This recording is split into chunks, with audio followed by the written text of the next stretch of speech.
almost 15 years ago, about the same time of the year, when the monsoons were at their peak.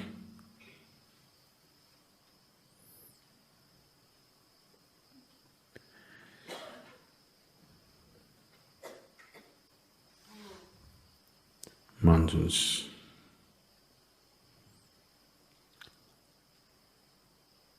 that particular year was of such intensity, and we were sitting in the same place.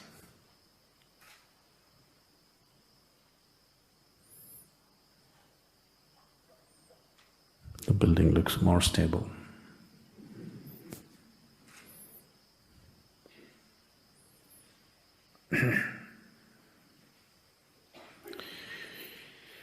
Things happened in that little hut which was precariously holding itself up, threatening to collapse any time. Too many things happened.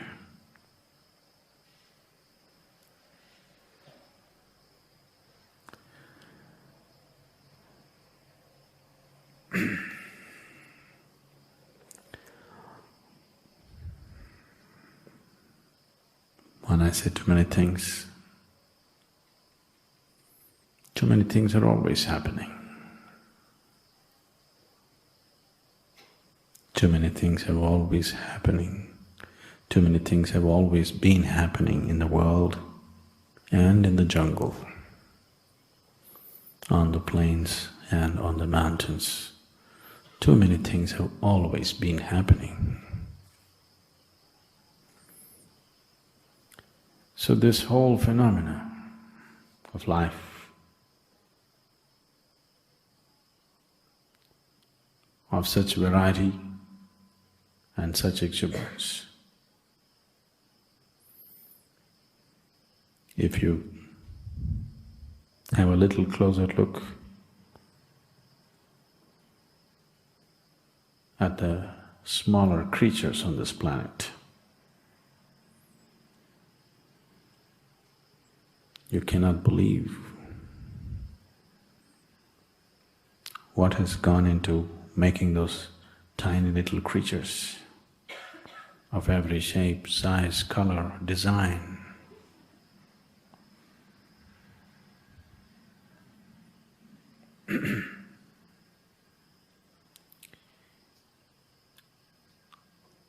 Unbelievable volume of detail.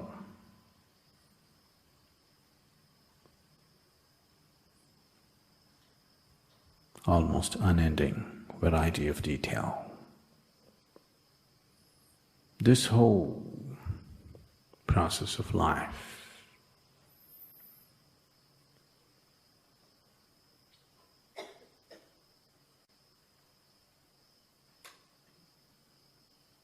the life that you can see and the life that you cannot see, too much is happening.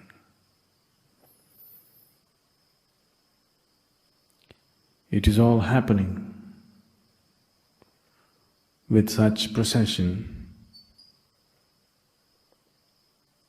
that it looks like it's all happening by itself.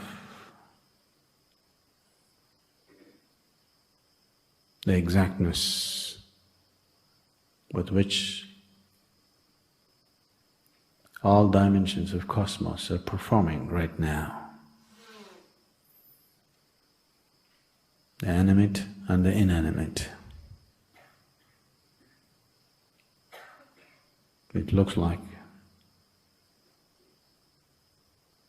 they're all by themselves.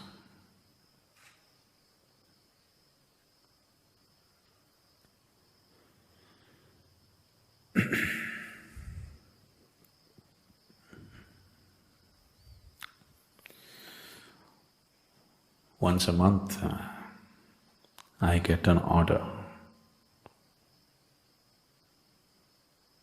from the publication department Signed Alexander. I'm sorry, Alexandra.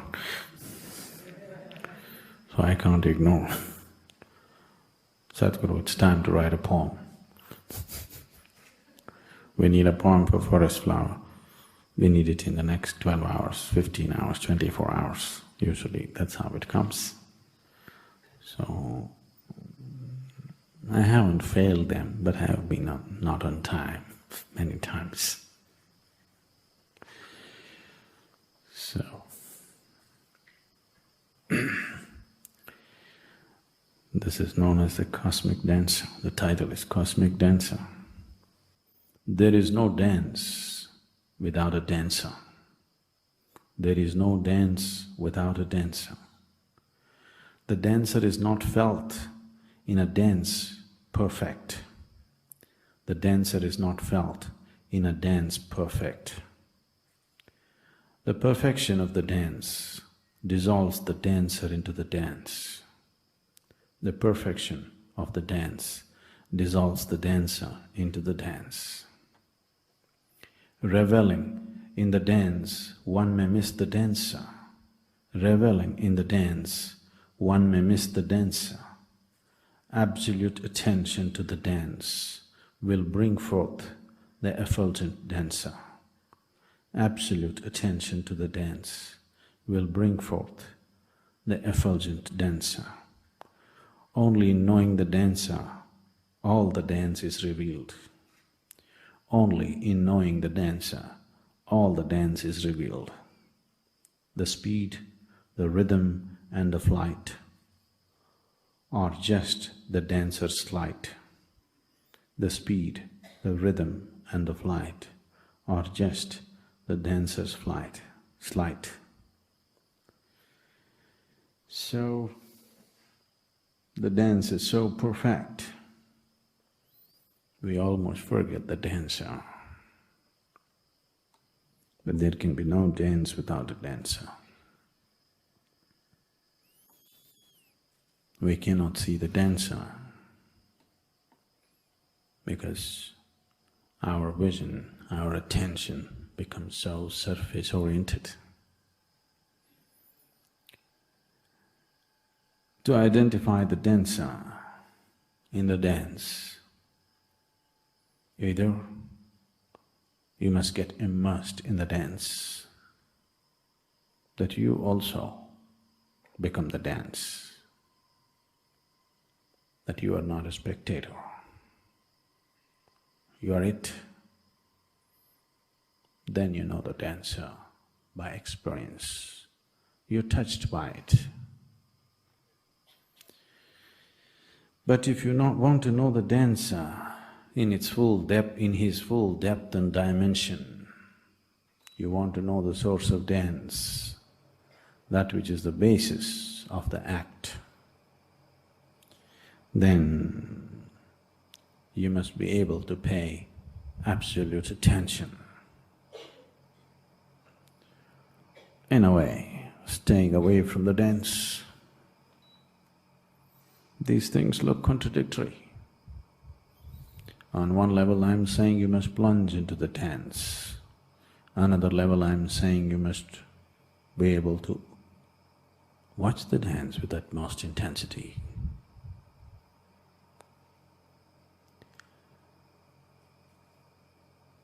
This is not contradictory because you know the world is round. Nothing contradicts anything. It is just that when you look at it, fragmented, if you cut it down into pieces and look at it, everything seems to be contradictory.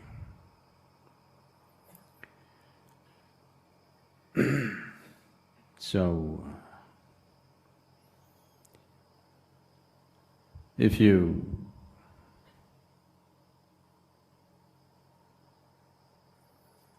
are here totally involved in the dance, totally involved in the act itself,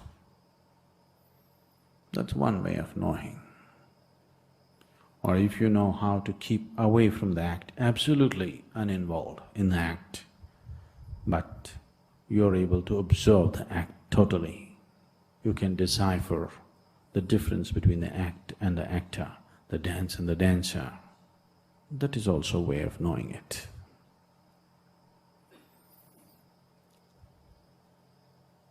The second takes much more awareness, sharpness, intensity, maybe training too. So it's easier to become part of the dance slowly as the rhythm picks up. As you get sucked into it, you suck deeper and deeper into it. One day you don't know which is you and which is the dance. Once you are a part of the dance, you cannot miss the presence of the dancer. It is just that we're inventing obstructions, hurdles and barriers where they don't exist.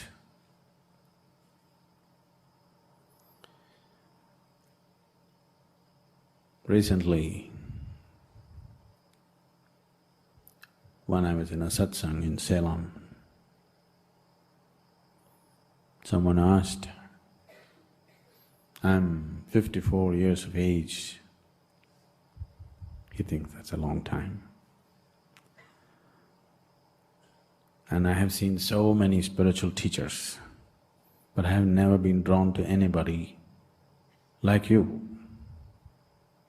I'm helplessly being drawn towards you. What is it that you got? So I said, I don't have anything that you don't have. It is just that all of us were given a seed that had the possibility of boundlessness. You are a very careful man.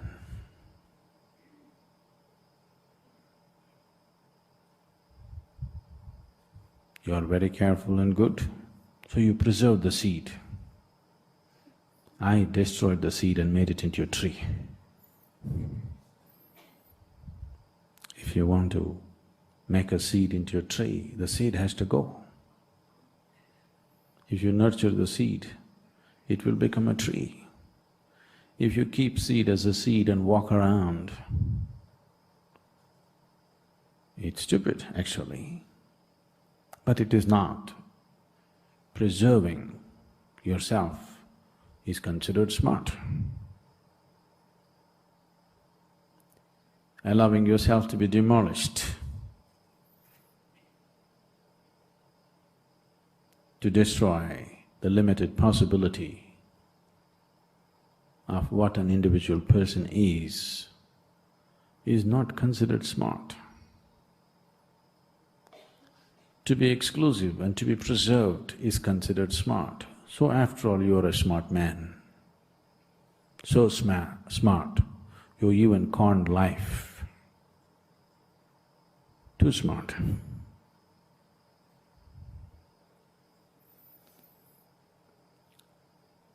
On a certain day,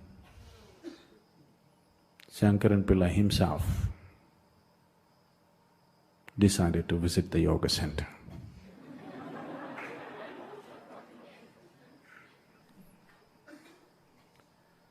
Being who he is, he was received properly, and our Swami Vibhu took him on a tour and put him up in the first floor of the Chitra block because it has the best view.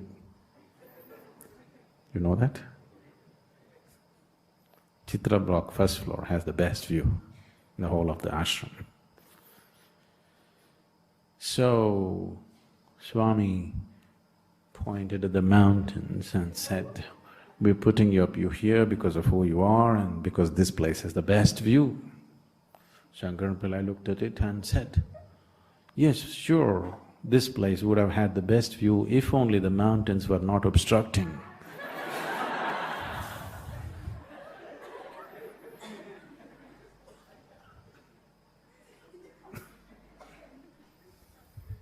These people are doing to themselves. You don't understand, mountain is the view. You think mountain is in the way. So the spiritual process is not just about doing this or that. It is many things.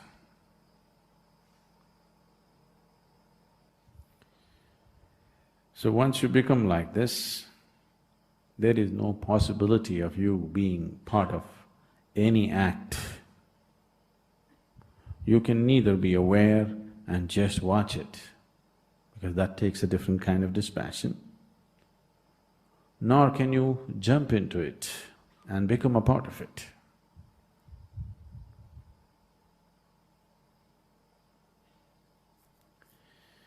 Once it happened,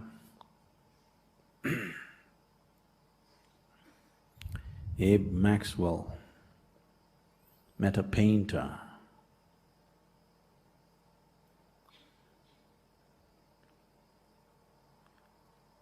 whose name was Wolkowitz, and Wolkowitz was 73 years of age and just recently had been through an eye surgery.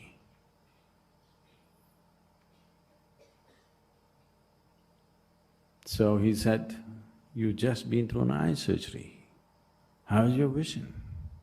Is it good enough to paint? Can you continue to be a painter? Without sharp vision, this is difficult." So Wolkowitz said, "I think I can paint. In case I find my vision fails and I cannot paint, I will become a critic."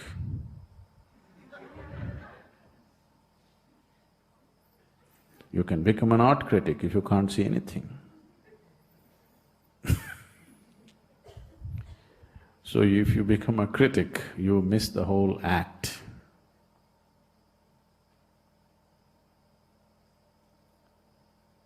Either you be a painter or you be a lover of art. If you're a critic, you miss the whole point. You'll know neither this nor that. And this keeps happening all the time. Self-appointed critics simply waste their lives. I forget his name. One great literary critic said this, "I have seen statues and portraits of authors, poets, artists, but never of a critic."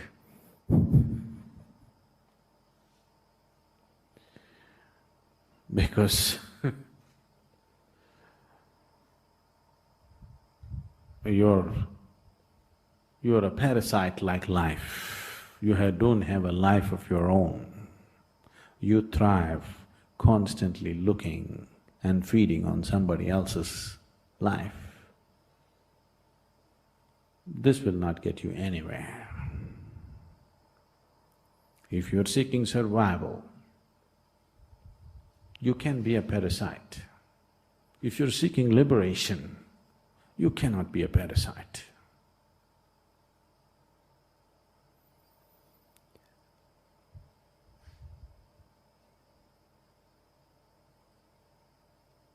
A child sucks upon her mother's breast, but you don't call a babe a parasite. That is okay, because a child is only nourishing himself to become free of the mother.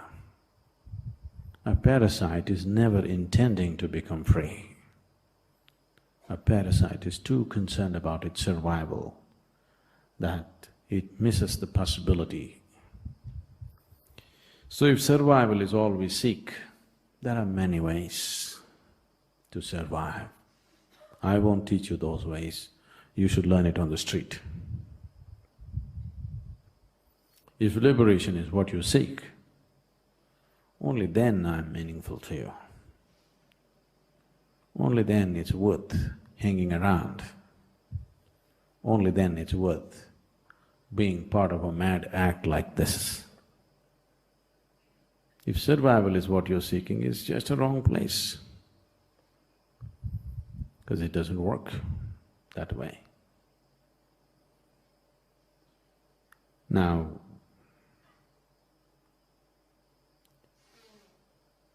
all of us have come with the same seed. But for this seed to become a tree, though every seed has come with the same possibility, between a seed and a tree, there is a journey to be made.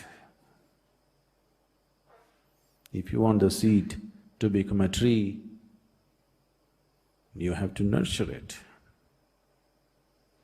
You have to protect it. There are weeds that you have to take care of. There are too many weeds.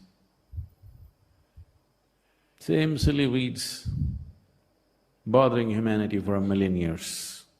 Still human beings haven't figured out how to handle these weeds. Simple things like anger, hatred, jealousy, fear, doubt, endless doubt. The same silly weeds have lasted too long because weeds don't need any nurturing.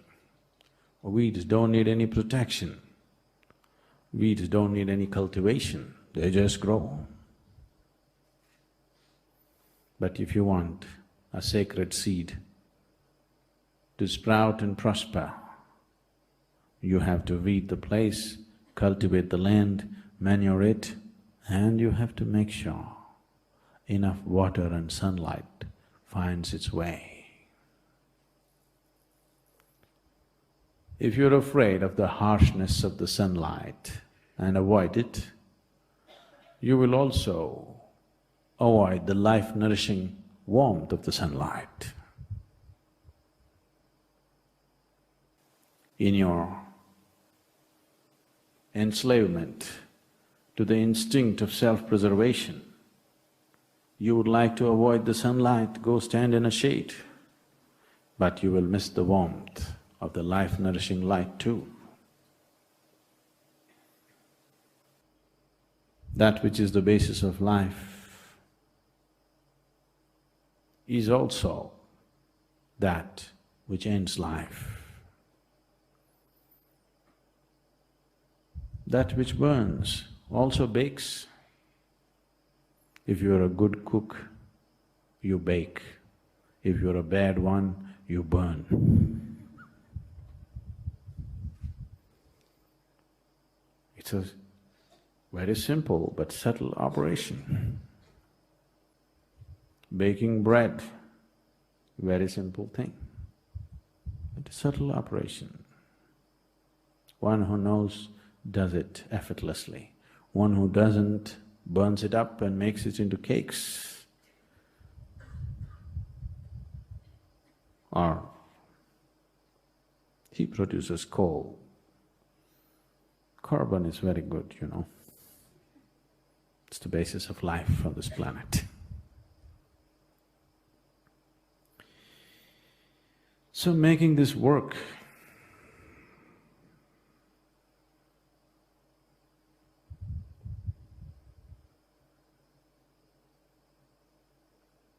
it's very simple if you give in to the whole process. It's very hard if you resist and struggle with the simple process that is set forth. I have been talking about this in the past. When people come here, some people come as investigators. Slowly, they become students. Gradually, they become disciples. All this is fine, but if you want to be absorbed and you want to travel fast, you must become a devotee, otherwise it won't work. It takes a long time. and nobody can make you a devotee. There is no teaching. There is teaching as to how to make you into a good disciple. There is teaching as to how to make you into a good student. And of course, there is training as to how to make you into a good investigator. But there is no teaching or training as to how to make you into a good devotee. Stand like this, say that will not make you into a devotee. By doing this act or that act, by uttering these words or those words, you will not become a devotee. If you allow yourself to become a process, if you allow yourself to become part of the dance, then somewhere when the source of the dance touches you, then you naturally become one. There is no other way to be.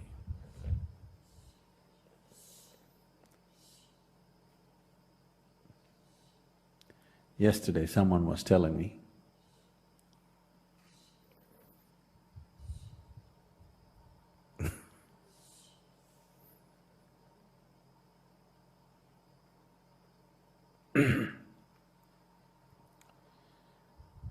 there have been moments when in the presence of the Dhyana Linga, I saw the whole universe. But with you, I have seen nothing.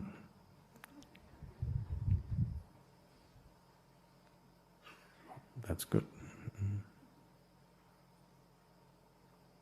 Isn't it good enough that you have seen it with Dhyana Linga? At least somewhere you saw something. Is that not good enough? No, no. There's something here.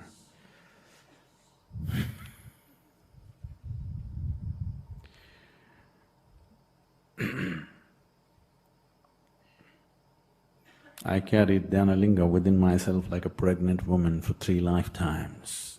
To be pregnant for 3 lifetimes is tough, you know. Yes. Those of you who have done it for 9 months, you know it's tough. By 9th month, you're just waiting, when is he going to be out? Being pregnant for 3 lifetimes, it's such a big one. It's not easy.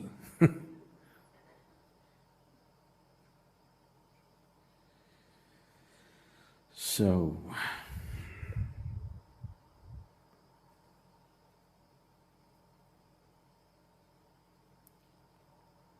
don't waste your time.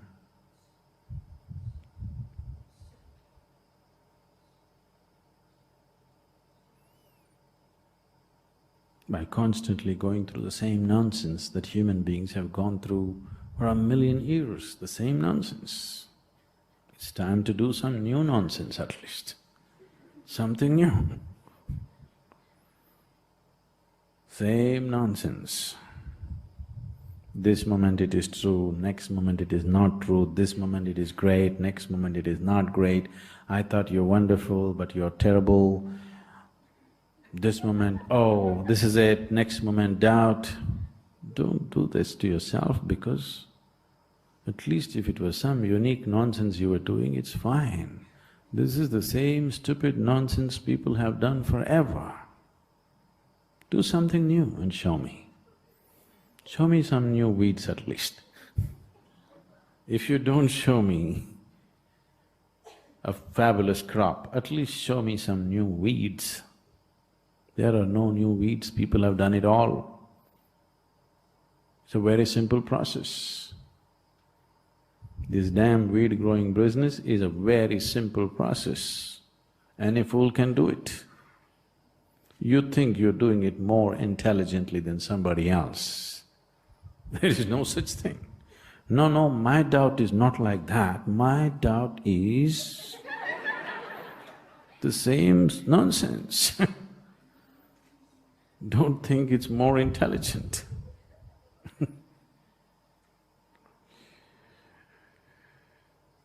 Now, I don't know anything about all this, I do not know what is making all this happen. All I know is this much has worked for me. My back pain went away. All right, let's start from that. Something as mundane as back pain. And when you had the back pain, it was not a simple thing. Now that it's gone, it's a simple thing. When you had it, it was not a simple thing. It ruled your life, the back pain. Now that it is gone, why argue and waste your time?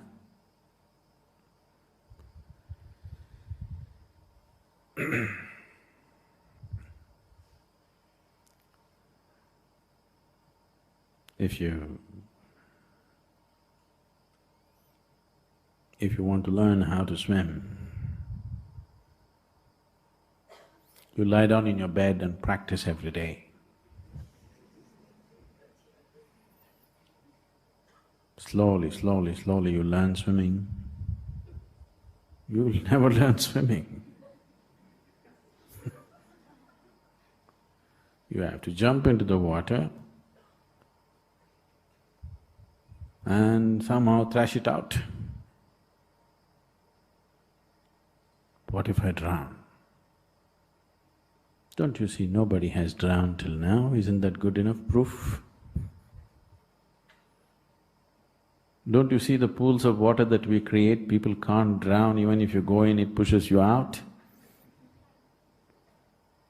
And don't you see that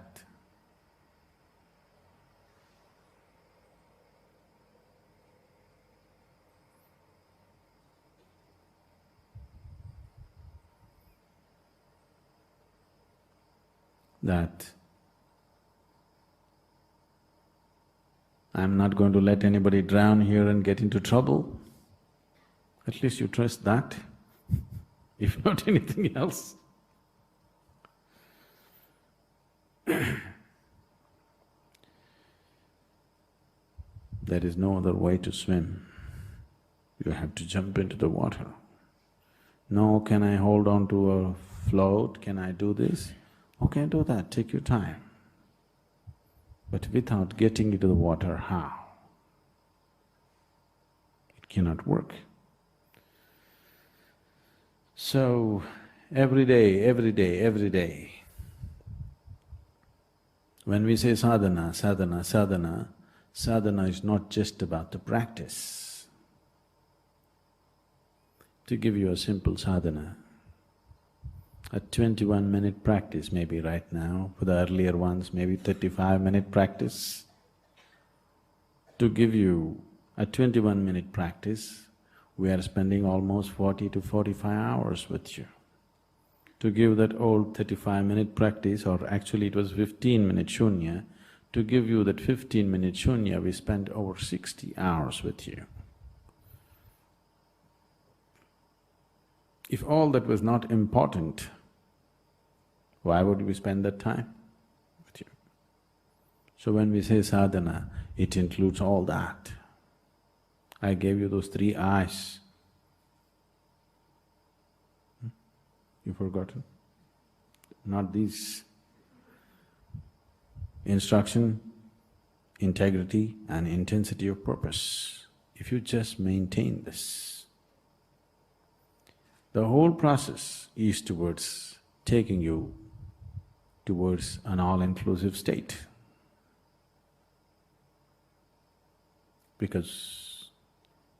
Not because that is my idea, not because that is my desire for you, because that is the nature of the Creator. And the seed of the Creator is within, and it will not rest.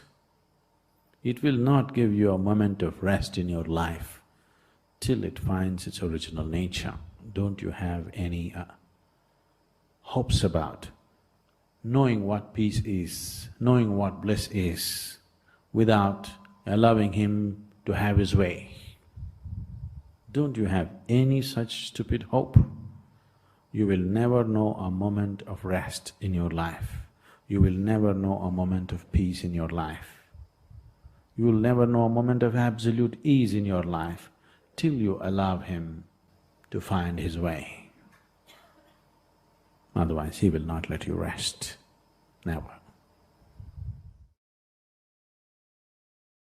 Sadhguru, a pupil asked, "Is it best for me, Master, to walk the straight path, or would it be better for me to choose the crooked path on which my spirit leads me?"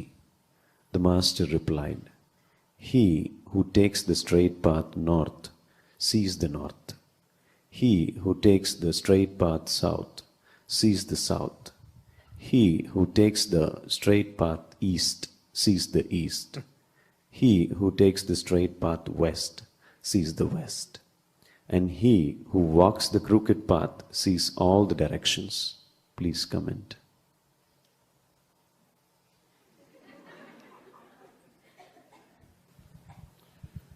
So, in praise of the crooked,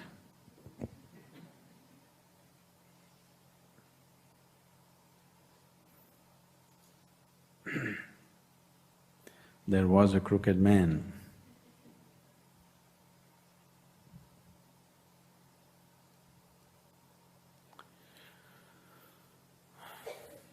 You need to understand, this… Who said this?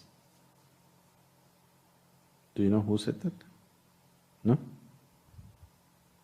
No, not the question. Who was the master who said that? No? Okay. Okay, probably, most probably from the Zen tradition.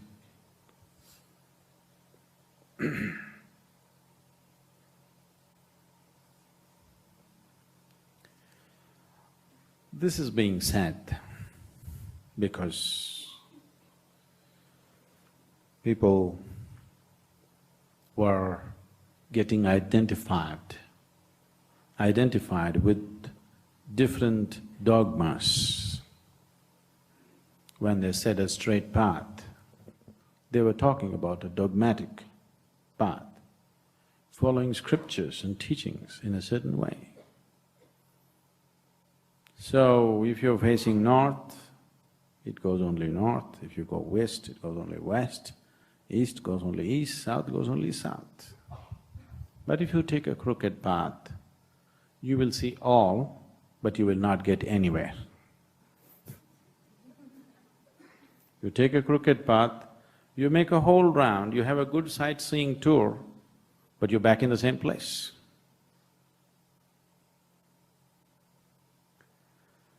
So, are you here to do sightseeing or are you here to get somewhere? That's a question.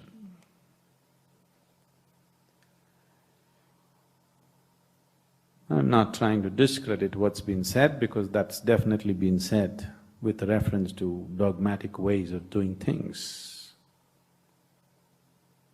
But I want you to look at it, because if you are thinking a crooked path means that you can afford to be crooked, there is no such path.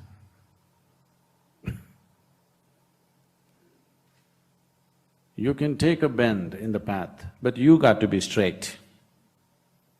If you are thinking somebody is approving your crookedness, if you are crooked, there is no path. There is no such thing. If you are straight, everything is a path.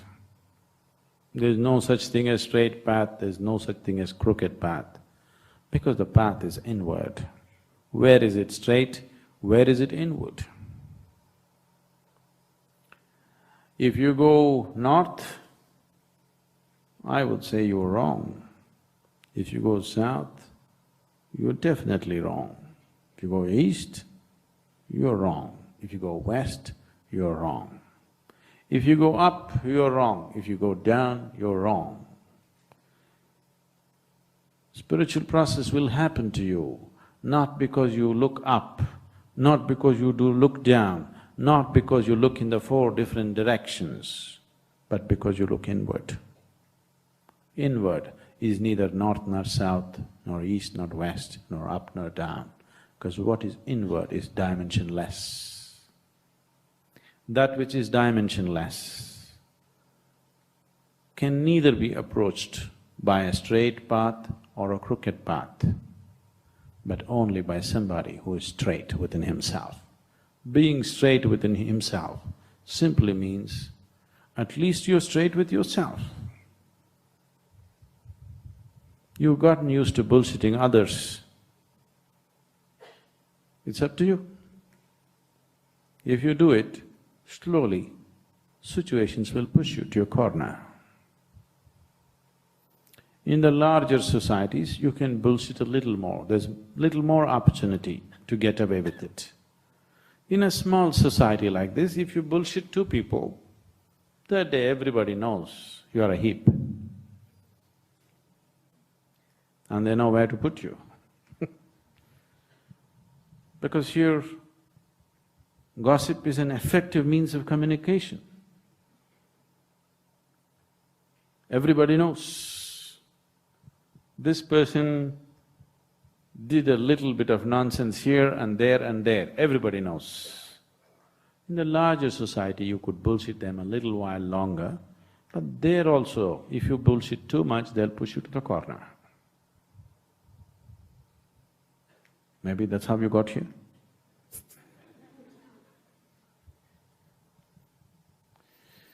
So, if you want to go anywhere, the first and foremost thing is that you are straight. Then don't worry about the path, whether it's straight or crooked, up or down.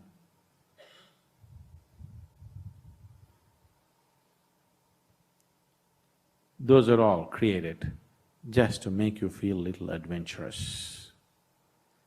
Actually, there is no path. You stepped out, you projected your whole life out, which is very illusory.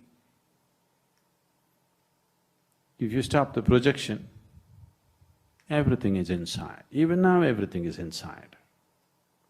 Please tell me, where do you see me? Not here. I'm entering through the windows of your eyes and you're seeing me within you. I am within you right now, you hear me within you. The whole world is within you, everything that ever happened to you is within you. So, the outward projection is an illusion. It is like, if you turn on the projector, the cinema is on the screen. It's all real. If you get involved with it, it's all real. In the cinema, people have fallen in love much more with the people that they saw two-dimensional on the cinema screen than the three-dimensional people who are around them, isn't it so? Isn't it so? More people on this planet have fallen in love with the two-dimensional play of light and sound than the three-dimensional play of flesh and blood. Isn't that so? Because they turn off the lights. That's the main thing. You do one thing, go and watch the greatest cinema with all the lights on. Your hero and heroine will not look attractive. The lights are all off. Naturally your focus, they became so beautiful, they became so attractive simply because all other things were cut off just by switching off the lights in the cinema hall. In a way, that's what meditation means. You close your eyes, and if you simply sit here, initially for a while the outside insanity plays itself out. If you simply sit in the right kind of presence, then after your outside nonsense has played itself out, There is no other distraction. You just look at this one. This is an explosive form of life. This is not a simple life. Now you saw the cinema in two-dimensional figures, and those people that you saw in the cinema, you fall in love with them much more. Somebody told you, love thy neighbor. If he had only told you, love your cinema star, it would instantly, his teaching would have worked. Neighbor. There are two. There's so much room for distraction. If all distractions are taken away and you just look at anything, you'll fall in love with that, anything. You look at an insect, you look at a flower, you look at a twig, you look at the mountain, you look at the rock, you look at a grain of sand without any distraction, you will absolutely fall in love with that. That's what meditation means. So, you don't go on a straight path, nor do you go on a crooked one. You stop doing this foolishness of doing straights and crookeds and bends. You learn to be straight with yourself. And don't try to go anywhere, just be simply here. It will happen, because there is nowhere to go. There is no way for anybody to experience anything outside of themselves, please see. There is no way for you right now to experience anything outside of yourself. Anything that happens to you happens only within you, never outside. So what path are you talking about? Path is always about going somewhere.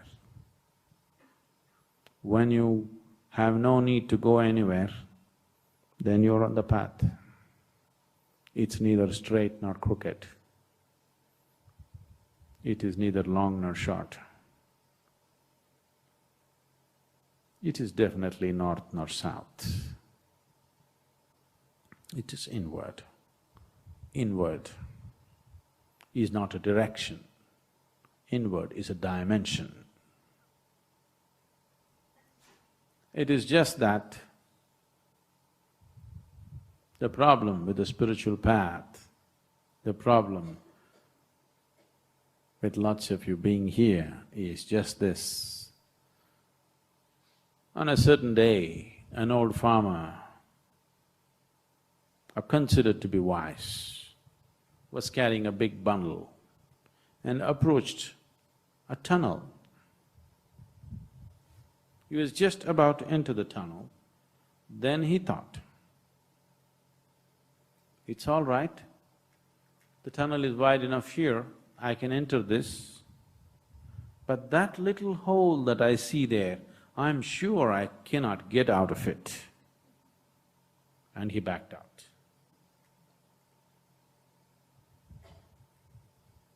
So, this is something that your mind cannot understand, because when you say a path, it's about going somewhere.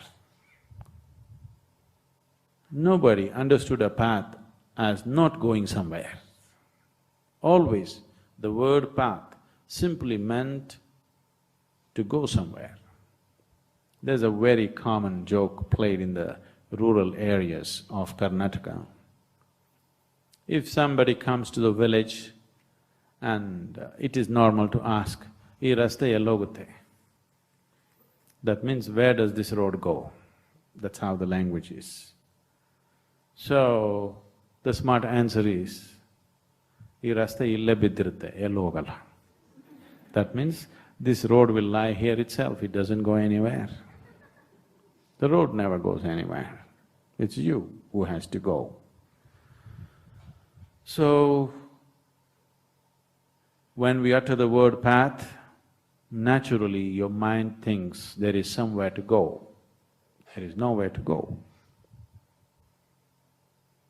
When I say nowhere to go, that does not mean stagnation.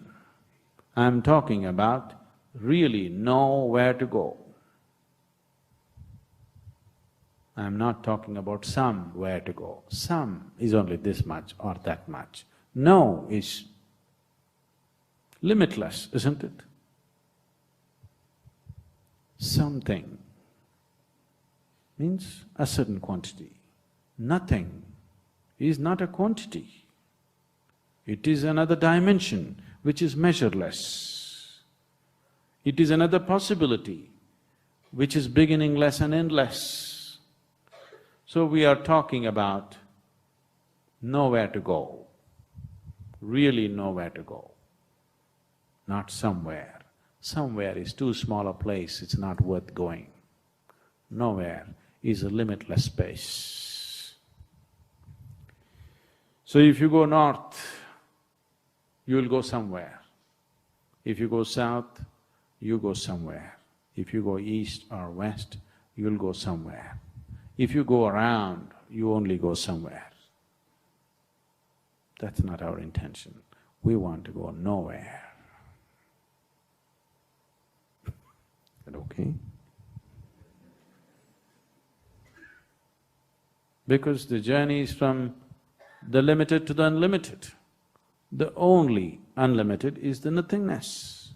The nowhere is the only unlimited space. So, are we just talking with some, just enjoying the circus of using logic in all kinds of funny ways?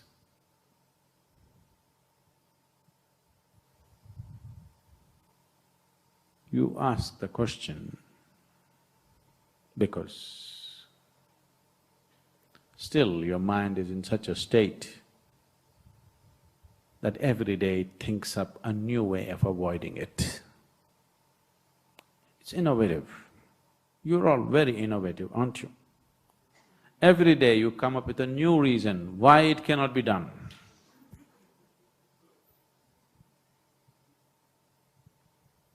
I have convinced you 100 times over, it is possible. At that moment you said yes. Tomorrow you came up with a new innovation as to why it is not possible. So still the mind is in that state. So you like this logical mind which seems to come up with lot of innovations to keep you in its own ambit, to keep you within its limitations. So let us look at it from its perspective, from the perspective of the logical mind.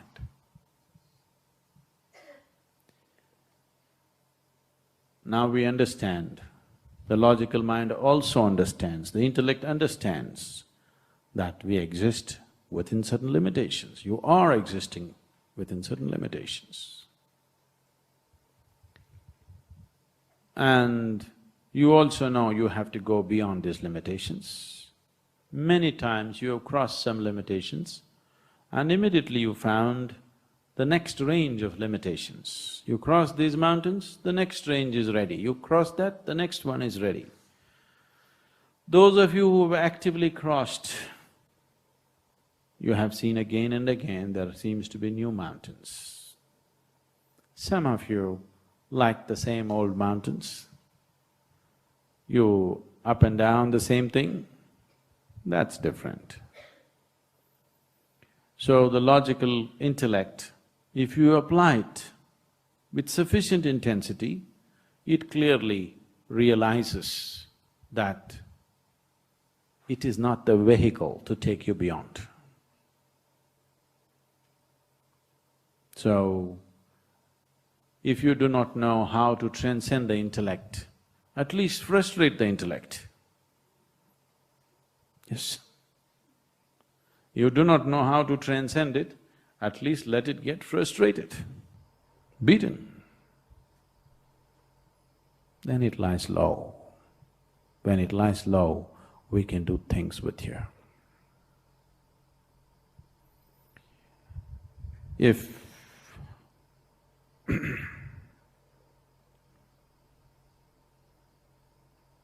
if you really want to step inward, it is not that you have to kill the outward, because the outward is an illusion. There is enough scientific proof today to tell you the outward is an illusion, because everything is happening within you. If you see that everything is inward, there is nothing outward, then naturally you will close your eyes. Even if you have not been initiated into anything, if you just remain with your eyes closed for long enough,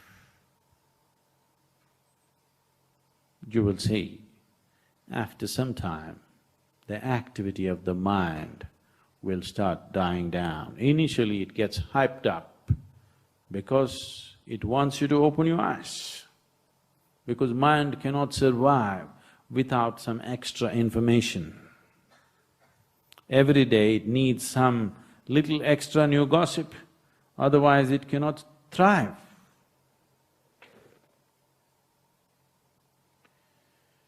So, if you simply remain with eyes closed for long enough, you will see the intellect will just lie low. It will be like your pet dog. Be there, we don't want to kill him, we need him. But we need him when we need him. When we don't want him, we want him to just shut up and sit there. We don't want him to be all the time yelping and barking endlessly. We want him to shut up and sit. When we need him, we want to let him go. Otherwise, we want him to lie low. And he will lie low. Once your intellect lies low, if you give it enough time, then the true intelligence begins to function. What you call as your intelligence and what you call as the source of creation are not different. Once that begins to function, you're naturally a blissful being, there is no other way to be. Once you're touched by the source of creation, once you stop playing your own games, from the petty information, from the gossip that you have gathered. What you call as information is just gossip.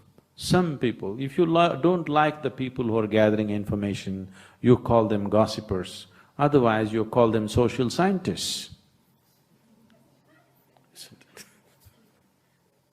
Isn't it so?